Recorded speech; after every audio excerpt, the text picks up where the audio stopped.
ഞാൻ സുജിത് ഭക്തന്റെ വീഡിയോ കണ്ടപ്പം എനിക്ക് തോന്നിയിരുന്നു സുജിത് ഭക്തൻ അതിന് ഒരു ദിവസമോ 2 ദിവസം മുമ്പേ ഏതോ ഒരു പബ്ലിക് പൂളിലോ എന്തോ ഇറങ്ങി.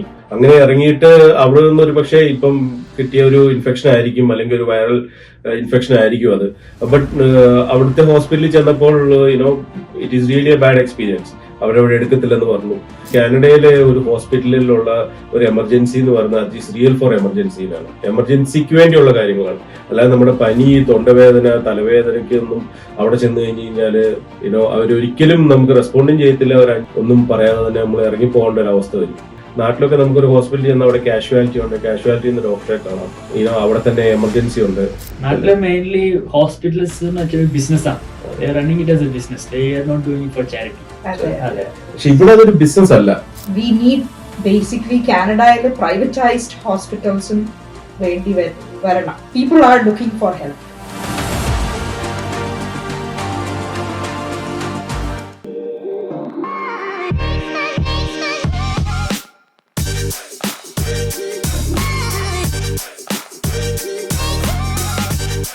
മലയാളി ന്യൂസിന്റെ അടുത്തൊരു എപ്പിസോഡിലേക്ക് സ്വാഗതം. എന്റെ പേര് സിബു മാത്യു. എന്റെ പേര് ജോയൽ. ഞാൻ ലിസ്. നിങ്ങൾക്ക് അറിയാതിരിക്കും ലിസിനെ, നേരത്തെ നമ്മുടെ എപ്പിസോഡുകളൊക്കെ വന്നിട്ടുണ്ട്. ഞാൻ ആദ്യമായിട്ടാണ് പോഡ്കാസ്റ്റ് ചെയ്യുന്നത് മലയാളി ന്യൂസിൽ. അതുപോലെ തന്നെ ജോയലും ആദ്യമായിട്ടാണോ ജോയലെ? അതെ, ഞാനും ആദ്യമായിട്ടാണ് പോഡ്കാസ്റ്റ് ചെയ്യുന്നത്. ഓക്കെ, എല്ലാം ഒരു നല്ല തുടക്കമായിട്ട്. അതെ, നമ്മളിപ്പോ ഇന്ന് സംസാരിക്കാൻ പോകുന്ന ടോപ്പിക് എന്ന് പറയുന്നത് ഹെൽത്ത് കെയർ സിസ്റ്റത്തെ പറ്റിയാണ്. കാനഡ അല്ലെ north American, European health care സിസ്റ്റത്തെ പറ്റിയാണ്. അതിനെപ്പറ്റി സംസാരിക്കാനായിട്ടുള്ള ഒരു മെയിൻ റീസൺ എന്ന് പറയുന്നത്, ഈ ഇടയ്ക്ക് സോഷ്യൽ മീഡിയയില് ഇതുപോലെ സുജിത് ഭക്തൻ ടെക് ട്രാവൽ ഈറ്റിലെ പുള്ളി ഇതുപോലെ പോയപ്പോൾ പുള്ളിക്ക് ഒരു ബാഡ് എക്സ്പീരിയൻസ് ഉണ്ടായി. അപ്പം വി ഫെൽ വെരി ബാഡ്. ഇപ്പം സ്പെഷ്യലി ടൂറിസ്റ്റ് ആയിട്ടൊക്കെ ഇത്രയും ബ്ലോഗ് ഒക്കെ ചെയ്യുന്ന ഒരാള് അവിടെ ചെല്ലുമ്പോൾ തീർച്ചയായിട്ടും it is really very bad. നമുക്കും വി ഫെൽ വെരി ബാഡ്. അത് കാനഡയിലല്ലായിരുന്നു, അത് യൂറോപ്പിലെ വേറൊരു രാജ്യത്തായിരുന്നു. അതെ, യൂറോപ്പിലായിരുന്നു. ബട്ട് ഇനിയും കേരളത്തിൽ നിന്നും ഇന്ത്യയിൽ നിന്നൊക്കെ ഒത്തിരി ബ്ലോഗേഴ്സ് ഒക്കെ ഇപ്പം യൂറോപ്പ് കഴിഞ്ഞിട്ട് നോർത്ത് അമേരിക്കയിലോട്ടൊക്കെ തീർച്ചയായിട്ടും വരും. അപ്പം എപ്പോഴും ബ്ലോഗേഴ്സ് ഒക്കെ വരുമ്പോൾ തീർച്ചയായിട്ടും ചെയ്തിരിക്കേണ്ട കുറച്ച് വെരി ഇമ്പോർട്ടന്റ് ആയിട്ടുള്ള കാര്യങ്ങളുണ്ട്. ഇവിടുത്തെ ഹെൽത്ത് കെയർ സിസ്റ്റത്തെ പറ്റിയും ആണ് നമ്മൾ മോറായിട്ട് ഡിസ്കസ് ചെയ്യുന്നത്. ജോയൽ, എന്തെങ്കിലും അഭിപ്രായം ഉണ്ടോ നമ്മുടെ കാനഡയിലെ ഹെൽത്ത് കെയർ സിസ്റ്റം എങ്ങനെ ഉണ്ടെന്നുള്ളത്? പലർക്കും പല അഭിപ്രായമാണ്. ചിലർ പറയുന്നത് ഇറ്റ്സ് ബെറ്റർ, ചിലർ പറയുന്നു it's the worst compare to India. പക്ഷെ എനിക്ക് തോന്നുന്നത് ഇവിടെ ഒരു സിസ്റ്റം ഉണ്ട്. ആ ഒരു സിസ്റ്റം ഫോളോ ചെയ്യുകയാണെങ്കിൽ, ആ സിസ്റ്റം എന്താണെന്ന് നമുക്ക് നേരത്തെ മനസ്സിലാവുകയാണെങ്കിൽ, നമുക്ക് അതിനുള്ള നമുക്കൊന്ന് ആന്റിസിപ്പേറ്റ് ചെയ്ത് ഇരിക്കുവാണെങ്കിൽ എനിക്ക് തോന്നുന്നു it's not the best, but it's okay. അത് ഇവിടെ കുറെ നാള് ജീവിച്ചു കഴിയുമ്പം ഒരു പനിയോ എന്തെങ്കിലും വന്നാൽ how to go about it, കുറച്ചുനാൾ ഇവിടെ ഈ സിസ്റ്റമായിട്ട് ഡ്വെല്ലും ചെയ്യുമ്പോഴാണ് നമുക്ക് കുറച്ചുകൂടെ ഐഡിയ കിട്ടുന്നത്. അതെ, ബട്ട് മെയിൻലി ഞാൻ സുജിത് ഭക്തന്റെ വീഡിയോ കണ്ടപ്പം എനിക്ക് തോന്നിയിരുന്നു സുജിത് ഭക്തൻ അതിന് ഒരു ദിവസമോ 2 ദിവസം മുമ്പേ ഏതോ ഒരു പബ്ലിക് പൂളിലോ എന്തോ ഇറങ്ങി. It's one of the biggest European കൺട്രിയിലുള്ളതാണെന്നാണ് എനിക്ക് തോന്നുന്നത്. അങ്ങനെ ഇറങ്ങിയിട്ട് അവിടെ നിന്ന് ഒരു പക്ഷേ ഇപ്പം കിട്ടിയ ഒരു ഇൻഫെക്ഷൻ ആയിരിക്കും, അല്ലെങ്കിൽ ഒരു വൈറൽ ഇൻഫെക്ഷൻ ആയിരിക്കും അത്. ബട്ട് അവിടുത്തെ ഹോസ്പിറ്റലിൽ ചെന്നപ്പോൾ it is really A bad experience. അവരവിടെ എടുക്കത്തില്ലെന്ന് പറഞ്ഞു. അപ്പോൾ ആ ഒരു സെയിം സിറ്റുവേഷൻ തന്നെ ഒരുപക്ഷെ നോർത്ത് അമേരിക്കയിൽ ഇതുപോലുള്ള വ്ളോഗേഴ്സ് ഒക്കെ വരുമ്പോഴും തീർച്ചയായിട്ടും സംഭവിക്കാവുന്ന കാര്യങ്ങൾ തന്നെയാണ്. അതിനായിട്ട് വേണ്ട പ്രിക്കോഷൻ എന്താണെന്ന് വെച്ച് കഴിഞ്ഞാൽ, ഇപ്പം നോർത്ത് അമേരിക്കയിൽ വരികയാണെങ്കിൽ സോഷ്യൽ മീഡിയ ഇൻഫ്ലുവൻസേഴ്സും ഒക്കെ വരികയാണെങ്കിൽ തീർച്ചയായിട്ടും they are going to explore the place. അപ്പോൾ അവർക്ക് മെയിൻലി അവരുടെ ഇൻഷുറൻസ് കവറേജുകൾ ചെക്ക് ചെയ്യുക. ഇൻഷുറൻസ് കവറേജിൽ വരാത്ത കാര്യങ്ങൾ ഒക്കെ നമ്മൾ എപ്പോഴും ചെക്ക് ചെയ്യേണ്ടത്. അതുപോലെ തന്നെ വേണ്ട ഒരു മെയിൻ കാര്യമാണ് ഇവിടെ കാനഡയിൽ വരുമ്പോൾ കാനഡയിലെ ഒരു ഹോസ്പിറ്റലിലുള്ള ഒരു എമർജൻസി എന്ന് പറഞ്ഞാൽ അത് ഈസ് റിയൽ ഫോർ എമർജൻസിയിലാണ്, എമർജൻസിക്ക് വേണ്ടിയുള്ള കാര്യങ്ങളാണ്. അല്ലാതെ നമ്മുടെ പനി, തൊണ്ടവേദന, തലവേദനയ്ക്കൊന്നും അവിടെ ചെന്ന് കഴിഞ്ഞ് കഴിഞ്ഞാല് അവരൊരിക്കലും നമുക്ക് റെസ്പോണ്ടും ചെയ്യത്തില്ല. ഒരു 5, 6, 7, 8, 10 മണിക്കൂർ കഴിഞ്ഞാൽ അവർ പറയും ഒന്നും പറയാതെ തന്നെ നമ്മൾ ഇറങ്ങി പോകേണ്ട ഒരു അവസ്ഥ വരും. അതിന് മെയിൻ റീസൺ എന്താണെന്ന് ചോദിച്ചു കഴിഞ്ഞാൽ എമർജൻസി ഡിപ്പാർട്ട്മെന്റ് നാട്ടിലേനെക്കാട്ടിലും കൂടുതൽ ഇവിടെ it's for the real emergency. ഒക്കെയാണ് ഹാർട്ട് അറ്റാക്ക് പോലുള്ള സംഭവങ്ങളോ അല്ലെങ്കിൽ ആക്സിഡൻസ് അങ്ങനെയൊക്കെ വരുമ്പോഴാണ് അവര് എമർജൻസി ഡിപ്പാർട്ട്മെന്റ് തന്നെ ഉള്ളത്. നമ്മുടെ നാട്ടിലെ ഇവിടുത്തെ തമ്മിലുള്ള ഒരു വ്യത്യാസം എന്താണെന്ന് വെച്ച് കഴിഞ്ഞാൽ, നാട്ടിലൊക്കെ നമുക്കൊരു ഹോസ്പിറ്റലിൽ ചെന്നാൽ അവിടെ കാഷ്വാലിറ്റി ഉണ്ട്, കാഷ്വാലിറ്റിയിൽ നിന്ന് ഡോക്ടറെ കാണാം, അവിടെ തന്നെ എമർജൻസി ഉണ്ട്, എമർജൻസി ഡിപ്പാർട്ട്മെന്റ് ഉണ്ട്. അപ്പൊ അങ്ങനെ ഒരു ഡിഫറൻസ് ഉണ്ട്. പക്ഷെ ഇവിടെ അങ്ങനെ ഒരു കാഷ്വാലിറ്റി എന്ന് പറഞ്ഞൊരു ഹോസ്പിറ്റലിൽ ചെന്ന് കഴിഞ്ഞാൽ കാണാൻ പറ്റത്തില്ല. അതെ, അതാണ് main difference. Canadian medical system എന്ന് വെച്ചാൽ ഫുൾ ഗവൺമെന്റ് ആണ് ഓപ്പറേറ്റ് ചെയ്യുന്നത്. സോ ഗവൺമെന്റ് ഓപ്പറേറ്റ് ചെയ്യുന്ന വെച്ചാൽ there is only certain doctors ഉണ്ട്. ഇത്രയും ഡോക്ടേഴ്സും ഉള്ള demand is quite high. So demand quite high ആയിരിക്കുമ്പം നമുക്ക് എല്ലാരെയും ട്രീറ്റ് ചെയ്യാൻ പറ്റില്ല. എമർജൻസി കേസിനാണ് എമർജൻസിക്ക് വേണ്ടി ഒരു വാക്കിംഗ് ഡോക്ടർ ഉണ്ട്. വാക്കിംഗ് ഡോക്ടറിന്റെ അടുത്ത് പോയാൽ ഇങ്ങനെ പനി, ചുമ അങ്ങനത്തെ കാര്യങ്ങൾ മോർ ലൈറ്റ് ആയിട്ടുള്ള പ്രശ്നങ്ങൾക്ക് അവർക്ക് കുറച്ചുകൂടെ റെക്കമെൻഡ് ചെയ്ത് തരാൻ പറ്റും എന്താണ് നല്ലത് എന്നൊക്കെ. പക്ഷെ നാട്ടിലെന്ന് വെച്ചാൽ ഫുൾ പ്രൈവറ്റൈസ്ഡ് ആണ്. പ്രൈവറ്റൈസ്ഡും ഉണ്ട്, ഗവൺമെന്റും ഉണ്ട്, രണ്ടും ഉണ്ട്. സോ രണ്ടിന്റെയും down sides and up sides ഉണ്ട്. സോ അതാണ് മെയിൻലി ഡിഫറൻസ്. ജോലി നാട്ടിലൊക്കെ ആണെങ്കിൽ പോയി കഴിഞ്ഞാൽ നാട്ടിൽ ജോലി അസുഖം വന്ന് ജോലി ഏത് ആശുപത്രിയിലായിരിക്കും പോകുന്നത്? പ്രൈവറ്റിലായിരിക്കും, ഗവൺമെന്റിലായിരിക്കും? ഡിപ്പെൻസ്. അത് ഗവൺമെന്റിൽ പോയിട്ടുണ്ടോ? ഗവൺമെന്റിൽ പോയിട്ടുണ്ട്, പക്ഷെ വളരെ കുറവാണ്. എന്തിനു വേണ്ടി പോയിട്ടുള്ളത്? എനിക്ക് ജസ്റ്റ് കോമൺ ഫ്ലൂ, ഫീവർ അങ്ങനെയൊക്കെ ഉള്ളപ്പോഴാണ് ഞാൻ പോകാറുള്ളൂ. അല്ലാത്തപ്പോ മേജർ സിവിയർ ഇഷ്യൂസ് ഒക്കെ വരുമ്പോൾ, ലാസ്റ്റ് ടൈം ഞാൻ നാട്ടിൽ പോയപ്പോ എനിക്ക് ഫുഡ് പോയിസണിങ് ആയിരുന്നു. അപ്പൊ ഞാൻ പ്രൈവറ്റിൽ തന്നെയാണ്.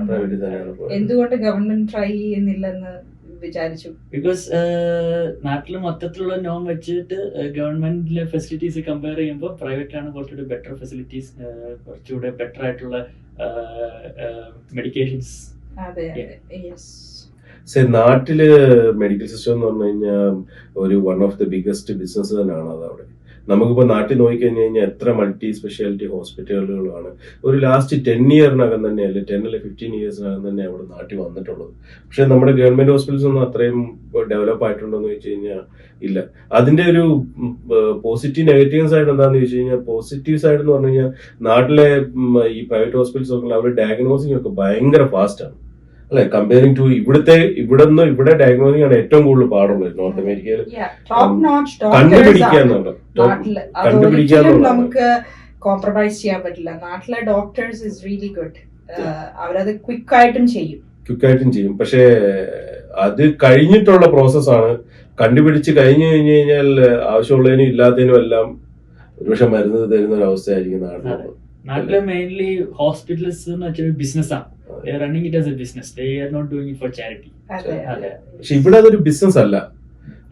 ഇവിടെ ഗവൺമെന്റിന് അതൊരു ബിസിനസ് അല്ല. ശരിക്കും പറഞ്ഞാൽ ഗവൺമെന്റ് ലയബിലിറ്റി ആണ് ഈ ഹോസ്പിറ്റൽസ് എന്ന് പറയുന്നത്. അത് മാത്രമല്ല, ഈ ഡോക്ടേഴ്സ് ഇവിടെ കണ്ടുപിടിക്കാനുള്ള കാരണം എന്ന് പറയുന്നത് തന്നെ ഒരു റോങ് ആയിട്ടൊരു ഡയഗ്നോസ് ചെയ്ത് കഴിഞ്ഞ് കഴിഞ്ഞാൽ ഫസ്റ്റ് ആ പേഷ്യന്റ് സൂ ചെയ്യാൻ പോകുന്നത് ഡോക്ടറിനെ ആയിരിക്കും.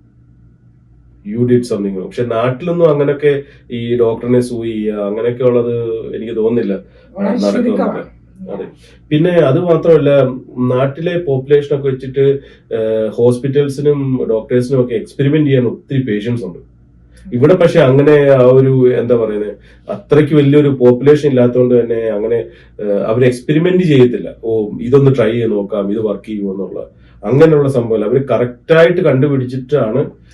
റീസേർച്ച് ഒക്കെ നടക്കുന്നുണ്ട്, ലൈക് ക്യാൻസർ റീസേർച്ച് ആയാലും ഡിഫറെന്റ് റീസേർച്ച് നടക്കുന്നുണ്ട്. പക്ഷെ വി നീഡ് ബേസിക്കലി കാനഡയിൽ പ്രൈവറ്റൈസ്ഡ് ഹോസ്പിറ്റൽസും വേണ്ടി വരണം. അതാണ് റെക്കമെൻഡേഷൻ.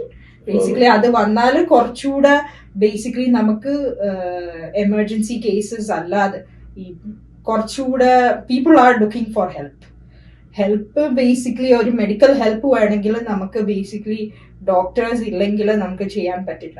സോ ഗവൺമെന്റ് ഡോക്ടേഴ്സ് എന്ന് പറയുമ്പം അവർക്ക് ലിമിറ്റേഷൻസ് ഉണ്ട്, റെസ്ട്രിക്ഷൻസ് ഉണ്ട്, ഇത്രയും പോപ്പുലേഷൻ ഉണ്ട്. സോ അതിനനുസരിച്ച് നമുക്ക് പ്രൈവറ്റൈസ് ചെയ്താലേ ഉള്ളൂ കുറച്ചുകൂടെ ഒരു we can see results. Privatise ചെയ്യുന്നത് അത് ഇറ്റ്സ് നോട്ട് പോസിബിൾ. ഒരു കാരണവശാലും കാനഡ പോലെ ഒരിക്കലും പ്രൈവറ്റൈസ് ചെയ്യാൻ ഇറ്റ്സ് നോട്ട് പോസിബിൾ. ബിക്കോസ് ഗവൺമെന്റിന്റെ ഫണ്ട് വെച്ചിട്ടാണ് പബ്ലിക് ഹെൽത്ത് റൺ ചെയ്യുന്നത്. ഒരു കാരണവശാലും അത് സാധ്യമായിട്ടുള്ളൊരു കാര്യമല്ല. ഇൻ ദ നിയർ ഫ്യൂച്ചറിൽ പലരും ഡിസ്കഷൻസ് ചെയ്യുന്നുണ്ട്, പക്ഷെ അത് സമ്മതിക്കത്തില്ല. എന്തുകൊണ്ട്? ബിക്കോസ് യുഎസിലായാലും പ്രൈവറ്റൈസ്ഡ് അവൈലബിൾ ആണ്. യുഎസിലും കാനഡയും തമ്മിൽ വ്യത്യാസമുണ്ട്. അവിടെ പ്രൈവറ്റൈസ്ഡ് ആണ്, അവിടെ ഹെൽത്ത് കെയർ ഇൻഷുറൻസ് വഴിയാണ് അവിടുത്തെ കാര്യങ്ങൾ നടക്കുന്നത്. അതുകൊണ്ട് ഭയങ്കര ഫാസ്റ്റ് ആണ് യുഎസിലുള്ളത്, യുഎസിലെ കാര്യങ്ങൾ. പക്ഷെ കാനഡയിൽ അത്രയും ഫാസ്റ്റ് അല്ല കാര്യങ്ങൾ. പക്ഷെ വേറൊരു കാര്യം, നമ്മൾ ഇന്ത്യയുമായിട്ട് കമ്പയർ ചെയ്യുമ്പോൾ, അല്ലെങ്കിൽ ഇപ്പൊ നമ്മൾ കേരളത്തിലെ കമ്പയർ ചെയ്യുമ്പോൾ, നമ്മുടെ നാട്ടിൽ ഡയഗ്നോസ് ചെയ്തിട്ടുള്ള ഒരു അസുഖത്തിന് നമ്മുടെ നാട്ടിലെ പൊളിറ്റീഷ്യൻസോ അല്ലെങ്കിൽ വലിയ താരങ്ങളോ ഒക്കെ വരുന്ന മിഡിൽ ഈസ്റ്റിൽ നിന്നാണെങ്കിൽ ഇവിടുന്ന് ഒക്കെ അവർ യൂറോപ്യൻ കൺട്രീസിലോ അല്ലെങ്കിൽ അമേരിക്കയിലോ പോയിട്ടാണ് സ്പെഷ്യലൈസ്ഡ് കെയറിന് വേണ്ടി പോകുന്നത്. എന്തിനു വേണ്ടിയാണ്? നാട്ടിൽ ഇത്രയും ഫെസിലിറ്റീസ് ഉണ്ടായിട്ടും, ഇത്രയും പ്രൈവറ്റൈസ്ഡ് ആയിട്ടുള്ള ഉണ്ടായിട്ടും അവരൊക്കെ വരുന്നത് സ്പെഷ്യലൈസ്ഡ് ട്രീറ്റ്മെന്റിന് വേണ്ടി. എന്തിനു വേണ്ടിയാണ് യു എസ് വരുന്നത് അല്ലെങ്കിൽ യൂറോപ്യൻ കൺട്രീസിലോട്ട് പോകുന്നത്? ബിക്കോസ് അവിടെ ഇവിടുത്തെ സിസ്റ്റം കുറച്ചുകൂടെ സിസ്റ്റമാറ്റിക് ആണ്. ഇവിടെ അവർക്കൊരു രോഗം കണ്ടുപിടിച്ചു കഴിഞ്ഞാൽ അതിന് വേണ്ട വിദഗ്ധമായ ചികിത്സ കേരളത്തിനേക്കാളും കൂടുതൽ ഉണ്ടെന്നുള്ള ഒരു ഇതുകൊണ്ട് മാത്രമാണ്. തോന്നില്ലേ? തീർച്ചയായും. കാരണം ഇവിടെ ഒരു സിസ്റ്റം ഉണ്ട്, ആ ഒരു സിസ്റ്റം ഫോളോ ചെയ്ത് പോവുകയാണെങ്കിൽ ഇറ്റ്സ് ഗുഡ്. അതെ അതെ അതെ. ഇപ്പൊ ഡയഗ്നോസ് ചെയ്തു, പക്ഷെ ഇത് ഡയഗ്നോസ് ചെയ്യാനുള്ള ടൈം, അതിനുള്ള അപ്പോയിന്റ്മെന്റ്സിൽ വരുന്ന ഡിലേ, അതൊക്കെയാണ് മെയിൻ ഫാക്ടേഴ്സ് നമ്മളിവിടെ നെഗറ്റീവ് ആയിട്ട് പറയുന്നത്. പക്ഷെ വൺസ് ഡയഗ്നോസ് ചെയ്ത് കഴിഞ്ഞാൽ അതിനുള്ള റെമഡീസ് എടുക്കാനും അതൊക്കെ ക്വിക്ക് ആയിരിക്കും. അതെ, നമുക്ക് ബേസിക്കലി ഇനിയും യൂറോപ്യൻ കൺട്രീസ് ഒക്കെ എക്സ്പ്ലോർ ചെയ്ത് കഴിഞ്ഞിട്ട് വരുന്ന ബ്ലോഗേഴ്സ് ഇനി നോർത്ത് അമേരിക്കയിലോട്ട് തീർച്ചയായിട്ടും വരും. ഒത്തിരി പേര് വന്നിട്ടുണ്ട് ഇവിടെ. അപ്പോൾ എപ്പോഴും അവരൊക്കെ അറിഞ്ഞിരിക്കേണ്ട ഒരു കാര്യം അവരുടെ ഇൻഷുറൻസ് കവറേജുകൾ എവിടെയൊക്കെയാണ്.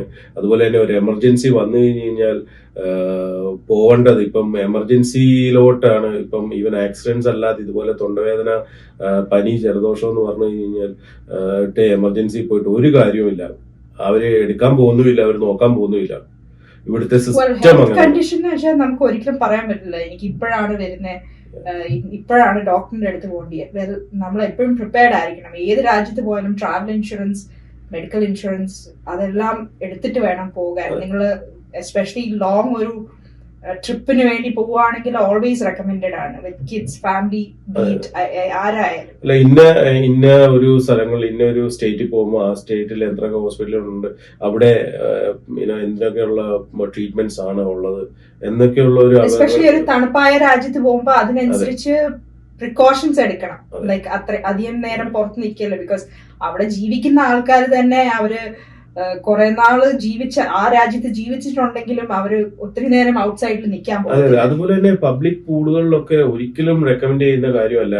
ഒരിക്കലും നമ്മൾ ഈ പബ്ലിക് പൂളുകളിലൊക്കെ പോയിട്ട്, എസ്പെഷ്യലി വേറൊരു രാജ്യത്തു നിന്ന് വേറൊരു ടെമ്പറേച്ചർ സോണിൽ നിന്നൊക്കെ ഇവിടെ വന്നിട്ട് ഇവിടുത്തെ പബ്ലിക് പൂളുകളിലൊക്കെ പോകുന്നതെന്ന് വെച്ച് കഴിഞ്ഞാൽ നമ്മൾ പോലും നമ്മുടെ പിള്ളേരെയോ അല്ലെങ്കിൽ പബ്ലിക് പൂളിലൊക്കെ വിടാനായിട്ട് നമ്മളുടെ വളരെ കുറവാണ്, ഹെസിറ്റന്റ് നമ്മൾ വിടാൻ. ബിക്കോസ് അത്ര നമുക്ക് അറിഞ്ഞുകൂടാ ആരൊക്കെ ഏതൊക്കെ അസുഖമുള്ളവരാണ്, എന്തൊക്കെ അസുഖമുള്ളവരാണ് ഈ പബ്ലിക് പൂളിൽ വന്ന് കുളിക്കുന്നത്, എന്തൊക്കെ ചെയ്യുന്നത് നമുക്ക് അറിഞ്ഞുകൂടാ.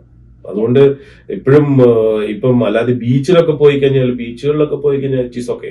പക്ഷെ അല്ലാതെ നമ്മൾ പോകുമ്പോൾ വളരെ കെയർഫുൾ ആയിരിക്കണം. ഈ പബ്ലിക് പൂളുകൾ, അങ്ങനെയുള്ള ഫെസിലിറ്റീസ് നമ്മൾ എസ്പെഷ്യലി ഉപയോഗിക്കുമ്പോൾ അത് വളരെ കെയർഫുൾ ആയിരിക്കണം വരുമ്പോൾ. അതെ, തീർച്ചയായും. കാരണം മാത്രമല്ല, പുറത്തുനിന്ന് വേറെ ടൂറിസ്റ്റുകൾ ആ സെയിം പൂള് യൂസ് ചെയ്യുന്നവരുണ്ട്. അപ്പോ ആരൊക്കെയാണ് എന്തൊക്കെയാണെന്ന് അറിയാണ്ട് നമ്മൾ ഒരിക്കലും അത് ചെയ്യാൻ പാടില്ല. പിന്നെ അതിനുള്ള പ്രിക്കോഷൻസ് എടുക്കുക. മേ ബി ചില സ്മോൾ മെഡിക്കേഷൻസ് ക്യാരി ചെയ്യുക, നമ്മുടെ കയ്യിൽ തന്നെ ക്യാരി ചെയ്യുക. വാക്കിംഗ് ക്ലിനിക്സ് മാക്സിമം യൂട്ടിലൈസ് ചെയ്യുക. ചെറിയ പനിയോ അല്ലെങ്കിൽ ത്രോട്ട് പെയിൻ ഒക്കെ ആണെങ്കിൽ വാക്കിംഗ് ക്ലിനിക്സിൽ ഫസ്റ്റ് പോവുക, ഇമ്മീഡിയറ്റ് അറ്റൻഷൻ സീക്ക് ചെയ്യുക. എന്നിട്ട് അവര് പറയണം ഓക്കെ ഇനി എമർജൻസിയിലോട്ട് റെഫർ ചെയ്യണമെങ്കിൽ അവർ അവിടെ നിന്ന് ചെയ്യുന്നതായിരിക്കും. അതെ. അത് പിന്നെ അതുപോലെ തന്നെ നമുക്ക് നാട്ടിൽ നിന്നൊക്കെ വരുന്ന ബ്ലോഗേഴ്സ് ഒക്കെ ഉണ്ടെങ്കിൽ അവർക്ക് തീർച്ചയായിട്ടും ഇവിടെ ഒരു ലോക്കൽ ആരെങ്കിലും ഒക്കെ ഒരു ഹെൽപ്പിനോ അല്ലെങ്കിൽ ഗൈഡിനോ ഒക്കെ അവരെ തീർച്ചയായിട്ടും കോൺടാക്ട് ചെയ്താൽ they are always happy to help them. അതുപോലെ തന്നെ നമ്മുടെ മലയാളികളിൽ ഭൂരിഭാഗം പേരും നമ്മുടെ സർവീസ് ഇൻഡസ്ട്രിയിലൊക്കെ തന്നെയാണ് മോസ്റ്റ് ഓഫ് ദം വർക്ക് ചെയ്യുന്നത്. ഏതൊരു ഹോസ്പിറ്റലിൽ പോയാലും നോർത്ത് അമേരിക്കയിലുള്ള ഏത് ഹോസ്പിറ്റലിൽ പോയി കഴിഞ്ഞാൽ നിങ്ങൾക്ക് ഒരു മലയാളി ഡോക്ടറിനെ, ഒരു മലയാളി നഴ്സിനെ തീർച്ചയായിട്ടും എവിടെ പോയി കഴിഞ്ഞാലും കാണാൻ പറ്റുന്നതായിരിക്കും. ഉറപ്പായിട്ടുള്ള കാര്യമാണ്.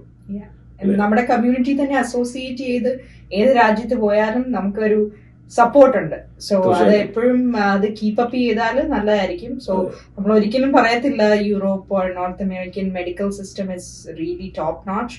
ഇന്ത്യയിലാണ് എപ്പോഴും എന്ത് കാരണവശാലും India is the best treatment, medical treatment.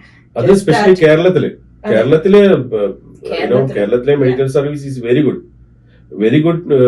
ഇത് ഡയഗ്നോസ് ചെയ്യാനും അത് കണ്ടുപിടിക്കാനും ഒക്കെ വെരി ഫാസ്റ്റ് ആണ് comparing to North American European countries വെച്ചിട്ട്. കണ്ടുപിടിക്കാനും ട്രീറ്റ്മെന്റിനും വളരെയേറെ മുന്നിൽ തന്നെയാണ്. ഇപ്പം നമ്മളൊക്കെ തന്നെ ആണെങ്കിലും നമ്മൾ ഇവിടെ ഫെഡപ്പാണ് എമർജൻസിയിലൊക്കെ പോയി കഴിഞ്ഞു കഴിഞ്ഞാൽ മണിക്കൂറുകൾ ഇരിക്കേണ്ടി വരും. ബിക്കോസ് അത്രയുമാണ് ഡിമാൻഡും ഡോക്ടേഴ്സ് അത്രയും കുറവാണ്. ബിക്കോസ് ഇതെല്ലാം ഗവൺമെന്റ് സപ്പോർട്ടഡ് ആണ്. പക്ഷെ നമ്മുടെ നാടാണ്, നാട്ടിൽ പോയിട്ടുണ്ടെങ്കിൽ ഓബ്വിയസ്ലി ട്രീറ്റ്മെന്റ് എല്ലാം ക്വിക്കാണ്, എല്ലാത്തിനും മരുന്ന് കിട്ടും. പക്ഷെ ഇവിടെ എല്ലാത്തിനും മരുന്ന് കൊടുക്കില്ല. നാച്ചുറൽ ആയിട്ട് ട്രീറ്റ് ചെയ്യാനാണ് മാക്സിമം അവർ നോക്കുന്നത്. So you know take precautions. Europe, north അമേരിക്കയിലൊക്കെ ട്രാവൽ ചെയ്യുവാണെങ്കിൽ ടേക്ക് പ്രിക്കോഷൻസ്. നമ്മൾ ഈ രാജ്യത്തോട്ട് വരുന്നതിന് മുമ്പേ അതാണ് ബേസിക്കലി നമ്മൾ സംസാരിച്ച്. We wanted to share this idea with you. Hope you got some useful information. Thank you for tuning in. Thank you. Thank you.